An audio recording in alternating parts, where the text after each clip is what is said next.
Welcome back. The United Nations General Assembly, otherwise known as UNGA, meets this week under the shadow of the war in Gaza and, of course, the ongoing conflict in Ukraine.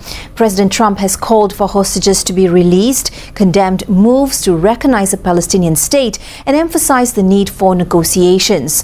Lots going on there. Well, to explore how Washington's stance is shaping the UN's response and the wider global order, I'm now joined by AZMI HASSAN, Geostrategist at Nusantara Academy. Hi, Prof. Thanks for doing this and giving us a bit of an insight and update as to what are some of the thought processes and dynamics of President Trump at UNGA and beyond. First things first, he had a few complaints which we see viraling and trending on social media. He complained about the escalator and then he complained about his teleprompter. What do you know about that? Yes, I think that's a very typical Trump, I guess. Telling of the nation, but again, I think the state has been not paying their dues. So most probably that's one of the reasons. See, President Macron also complained that he got stuck in traffic on the way to the United Nations. I think if the nation is in Kuala Lumpur, it will never happen because we give priorities to leaders. So I think a lot of complaint regarding New York, regarding the nation by Trump. But again, Trump listening to Trump speaking, Jesse, as if he was speaking not to the international but his MAGA supporters.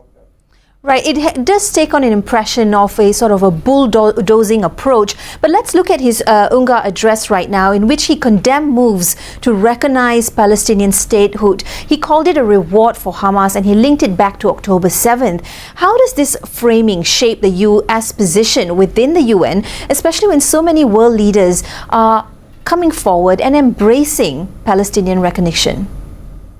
Yeah, Jesse, interestingly, before this, you showed, Global showed the VT regarding Macron was speaking on the side with Trump. I think Macron gave Trump a mouthful about why France and other 11 nations recognize Palestine as the sovereign state. Well, Mr. Macron said, yes, they remember the 7th of October, but what's happening? In the 2 years, nothing changed. A lot of lives has lost. I think Trump did not. I'm not sure he did answer Macron or not, but I think the reason. I think why France, Australia, Canada, and other nations recognize it, as Anthony Guterres said, that it's not rewarding Hamas, Jesse, but is the right of the Palestine. Well, Trump has also emphasized that peace hinges at this point on the release of hostages and has held meetings with key Muslim leaders around the world on Gaza, while Israel was notably absent at these important talks. How do you assess the credibility and effectiveness of this US-led approach in these negotiations?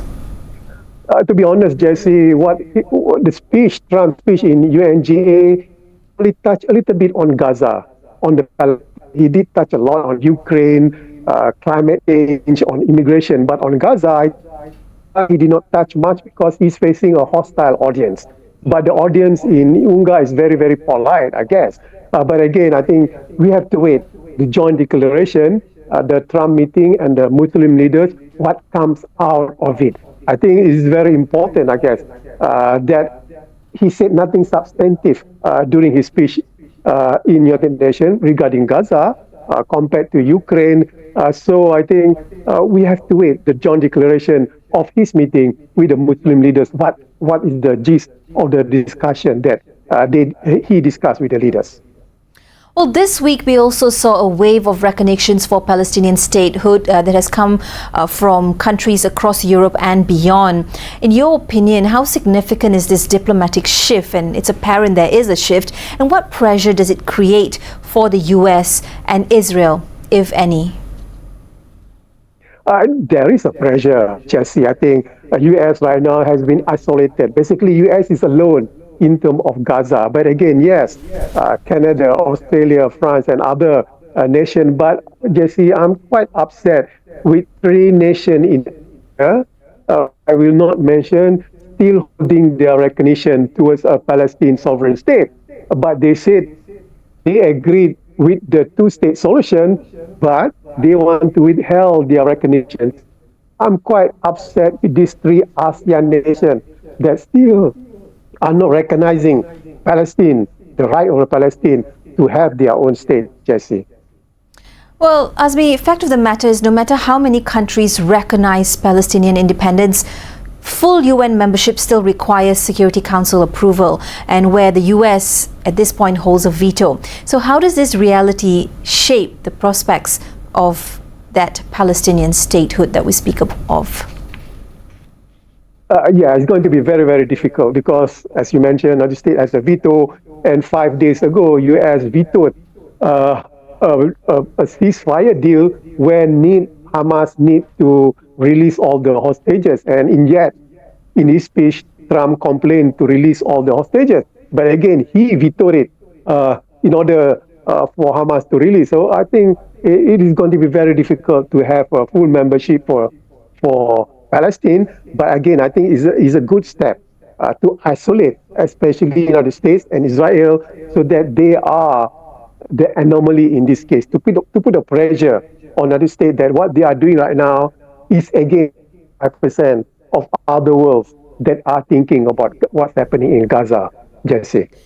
Given the scale of destruction, AZMI, in Gaza and the lack of negotiations since 2014, it's been a while now, do you think this makes Trump's vision of the Riviera of the Middle East, which he spoke about earlier this year, do you think it makes it at all realistic at this point? Well, Jesse, he did not mention the Riviera of Middle East in his speech, but I'm sure he will bring it up during his meeting with the Muslim and Arab leaders on the sideline. So I guess when he did mention about the Riviera and moving out the 2 million Gaza people, I think it gained a drawback. It gained a full criticism. I think that's the reason why he did not mention in his speech. But again, I think his vision of Riviera of Middle East, I think, as good as that, because it requires the movement of the Palestinian people, the Gaza people, out of Gaza. Well, what's coming up now is Trump is meeting with President Zelensky and a group of Middle Eastern leaders later this week. What do these engagements reveal about his foreign policy priorities in this second term? It's a flip-flop, Jesse, regarding Ukraine. He said that Ukraine can retain the lost territory. I think different from what he said before this. So I think if pressure can be put towards Trump on the Gaza issue, and I think the pressure is already there, I think Trump will do a 180-degree, not only on Ukraine issue, but also on the Gaza issue. So we just have to wait and see what happens, whether Trump will change his policy or not. So, but I'm hoping that he will change his policy as he did regarding Ukraine, lost Ukraine territory, Jesse. Well, looking at the dynamics of everything coming together or going its different directions, what does it mean for the UN in terms of its ability to function as a platform to advocate for global peace and to ensure some level of global security? Well, not the structure of UN itself, but the problem is the United Nations Security Council. With the 5 superpowers have the veto, especially on the Gaza issue. United States will veto whatever it is. So 4 days ago when the resolution was up, 14 nations that comprise of the United Nations Security Council agreed to the resolution except for United States. And Trump yesterday complained about the hostages is not being released by Hamas. I think the resolution by UNSC is basically Hamas need to release all the hostages. So I think that's where the problem is. The Security Council, with the veto powers, it just cannot move because the UNGA resolution has no power to force Israel in this case. But UNSC resolution have some sort of power to force Israel to adopt the resolution. I think that's where the problem with United Nations, it is the Council, Jesse. Well, as debates continue at the UN, the world will not just be watching the speeches, but also looking for signals of whether real progress can be made toward a peace. AZMI, I want to thank you for weighing in on this topic, and of course, we'll all be keeping a close eye. We'll speak to you soon.